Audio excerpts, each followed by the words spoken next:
The city always looks different from the 12th floor. From up here, the streets seem calmer, almost polite, a contrast to the chaos I remember from years ago. The morning sun spills across my office, catching the edge of my silk blouse as I lean against the floor-to-ceiling window. Down below, people are rushing to work, coffee cups in hand, unaware that the woman watching them owns the very building they're walking into. My phone buzzes on the glass desk. A name flashes on the screen. Rachel Carter. My cousin. The same cousin who, 12 years ago, tossed my suitcase into the hallway and locked me out of my own bedroom because, according to her, Mom said I needed more space. The same cousin who didn't even look me in the eye as I stood there, 17, with nowhere to sleep that night. I almost let the call go to voicemail. But curiosity, and maybe a little satisfaction, makes me answer. Her voice is softer than I remember. Hey, I didn't know who else to call. I'm actually in your building right now. I need a place to stay. The irony almost makes me laugh out loud. She has no idea that my building isn't just a figure of speech. I glance at the polished brass plaque by the elevator. Carter Properties, LLC, my company. My name. My signature on every lease in this block. Sure, Rachel. I say, my tone warm but measured. Why don't you come up? I think we have plenty of space. Her footsteps will echo through the same halls where my story began. Only this time, I'm the one holding the keys. I was 17 when everything shifted. It was the summer before my senior year of high school in Charlotte, North Carolina. My parents had decided my cousin Rachel would stay with us for a while. What they didn't tell me was that a while meant indefinitely, and that I'd be the one making room. I came home from my part-time shift at the diner one evening, the scent of greasy fries still clinging to my uniform, and found my bedroom door locked. The gold plastic nameplate I'd taped to the door in middle school was gone. My duffel bag sat slouched against the hallway wall like a discarded pet. Rachel's voice floated from inside, laughing, loud, like she'd already claimed it as her territory. My mom appeared from the kitchen, wiping her hands on a dish towel, avoiding my eyes. She needs her own space, Mom said flatly.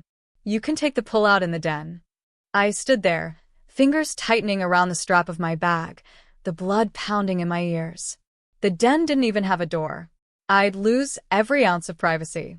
But this is my room. My voice cracked, and I hated how small it sounded.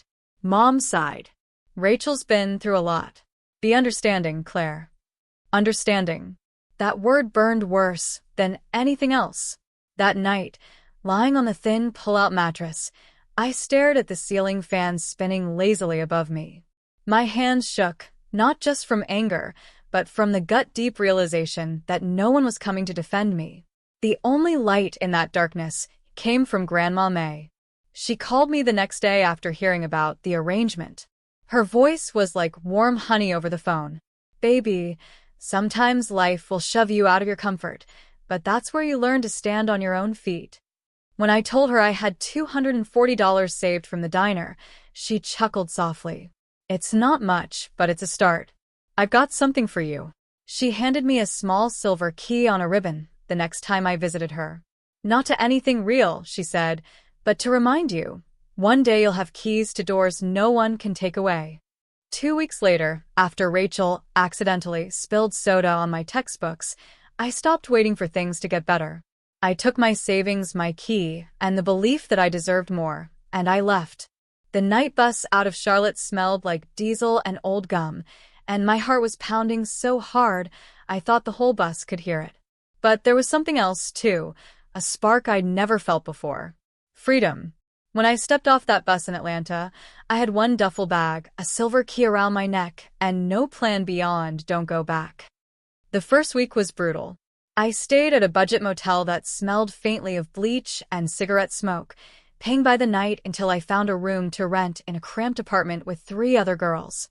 My bedroom was a corner of the living room, but at least it had walls. I picked up a waitressing job at a diner near Midtown. The tips were barely enough to cover rent, but I held on. Every night after my shift, I'd sit cross-legged on my mattress with an old laptop I'd bought from a pawn shop, teaching myself real estate basics through free online videos. Something about buildings, the permanence, the security called to me. I wanted to be the one holding the keys, not begging for space. 2 months in, a customer named Linda Watkins started coming in for coffee every Tuesday morning. She was in her 50s, wore tailored suits, and carried herself like she owned every room she entered. One day, she left me a tip with her business card and a note. "You have potential. Call me." Linda turned out to be a real estate broker, and not just any broker. She built her own firm from the ground up in the 90s, when women in the business were still dismissed as assistants. She didn't hand me success, but she opened the door a crack. I spent my days at the diner and my evenings filing paperwork at her office, absorbing everything I could. There were nights I cried from exhaustion, my fingers cramped from typing, my mind buzzing with contracts and zoning codes. There were days I doubted if I was smart enough, tough enough, to make it. But then came the first small win, closing my first rental deal. It wasn't glamorous, a one-bedroom unit for a college kid whose mom co-signed. My commission was $180, and I held that check like it was solid gold. I lived lean. No nights out, no new clothes unless absolutely necessary. Every extra dollar went into savings. I learned the art of negotiation, how to read a room, and how to keep my expression neutral even when someone underestimated me because of my age or my lipstick color. By 23, I had my license. By 26, I'd bought my first rental property, a small duplex in a neighborhood no one else was betting on. I managed the repairs myself, learned to screen tenants, and reinvested every bit of profit. And through it all, I kept my family in the dark. My phone calls to mom were polite but vague. "I'm doing okay" was my go-to answer. Rachel never asked and I never offered.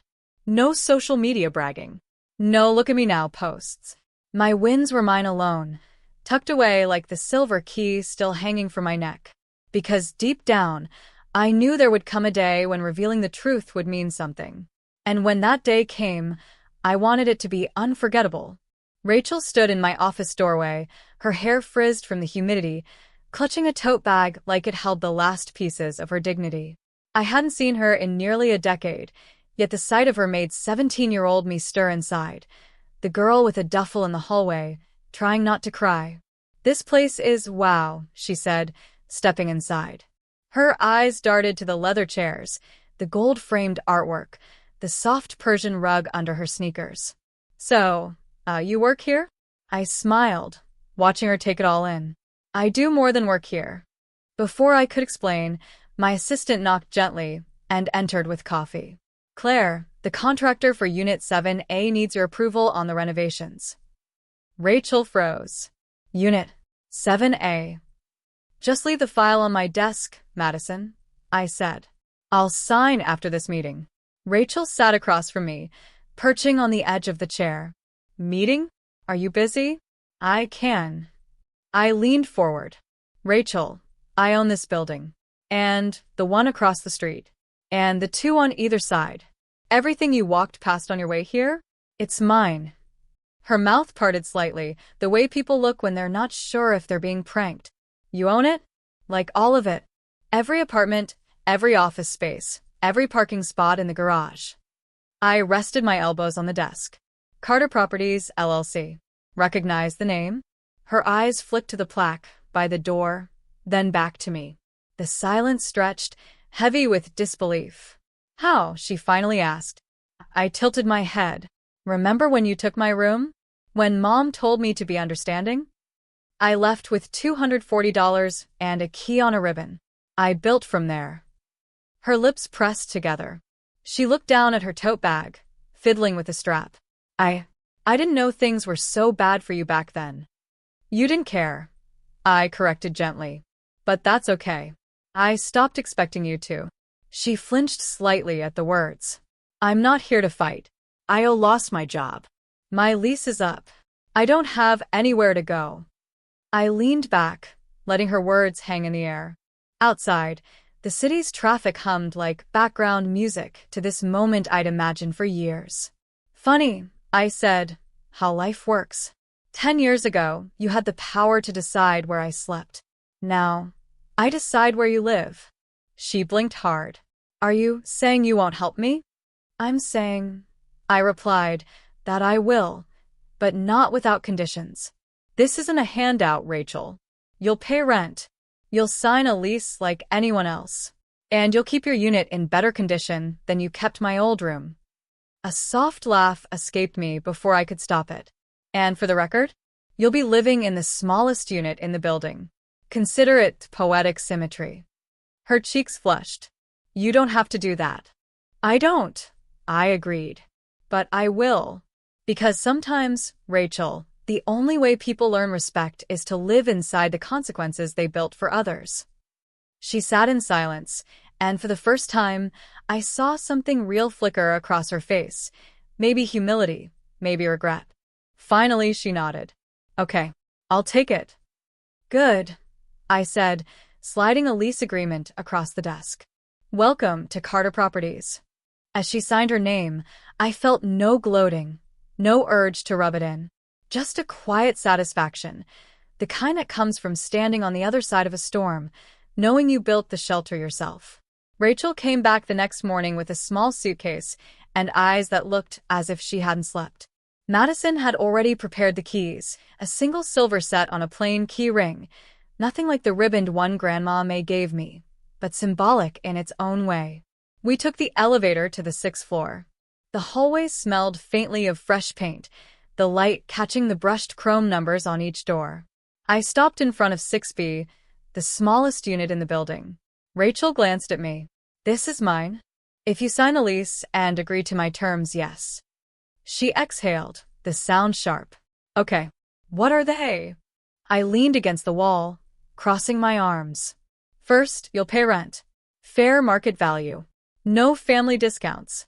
Second, you'll get a job within 30 days.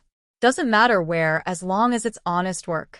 Third, you'll attend one personal finance workshop a month. I'll recommend some. And fourth, I paused, watching her fidget. You'll volunteer at the women's shelter down on 7th. Once a week. No excuses. Her brows knitted. A shelter? Yes, I said evenly. Because when you strip away ego and comfort, you see how easily life can push someone out of their space. It's a lesson worth learning. Rachel stared at the keys in my hand, her pride warring with something softer. You're serious? As a deed title, I replied. If you can't follow through, the lease ends. She swallowed hard. Why help me at all? You could have just turned me away. I thought of Grandma May's voice, warm and steady in my memory. One day you'll have keys to doors no one can take away. She never said I had to lock those doors to others. Because, I said slowly, I remember exactly what it felt like to be shoved out with nowhere to go. And I'd rather be the kind of person who changes that cycle, even if it's for the one who started it. Her gaze dropped, her voice quiet. I don't deserve this. Maybe not, I said. But you have a chance to earn it. Don't waste it. We went inside. The apartment was small but bright. White walls, polished wood floors, a view of the corner deli. She set her bag down in the corner, still gripping the keys like she wasn't sure they were real. Everything works, I said, handing her a folder. Maintenance requests go through the portal. Rent's due on the 1st. Welcome home, Rachel. She didn't smile, but she didn't argue either. And as I turned to leave, I caught her looking around the space like she was seeing it not for what it was, but for what it could be. It was a start. 3 months later, I spotted Rachel in the lobby on a Saturday morning, hair pulled into a messy bun, carrying a stack of donated blankets. Heading to the shelter? I asked. She nodded, adjusting the pile in her arms. Yeah, they've got a few new women in this week. Thought I'd bring extra. Her voice didn't have the defensiveness it used to. It was quieter, steadier. I'd seen the changes in small ways, the steady rent payments, the fact that she'd taken a cashier job at the grocery store and actually kept it, the way she stopped walking with her chin tilted up like she had something to prove. That night, after my office closed, I went upstairs to check on a plumbing issue in one of the corner units. Passing 6B, I heard music, low, warm, and Rachel laughing with someone on the phone. Not the brittle laugh I remembered, but something easier. Back in my own penthouse, I set my handbag down and poured a glass of wine. The city glittered outside my windows, each lit apartment a tiny universe I had a hand in protecting. I reached for the small wooden box on my bookshelf and opened it. Inside, the silver key from Grandma May lay on its faded ribbon. It wasn't to any door, but it had unlocked something far more important. I thought about the night bus out of Charlotte, about the sting of losing my room, about how close I'd come to becoming bitter instead of better. Rachel wasn't suddenly my best friend. Our past wasn't erased. But she was trying, and that counted for more than I'd expected. Maybe this was the real victory, not just owning the entire apartment block, but deciding what kind of landlord, what kind of woman I wanted to be. I set the key back in the box and closed the lid. My phone buzzed with a notification. Another lease renewal, another tenant choosing to stay. Some doors, I thought, are meant to stay open. And as I looked out over the skyline, I realized the best revenge wasn't taking someone's space. It was building enough of your own that you could offer it on your terms.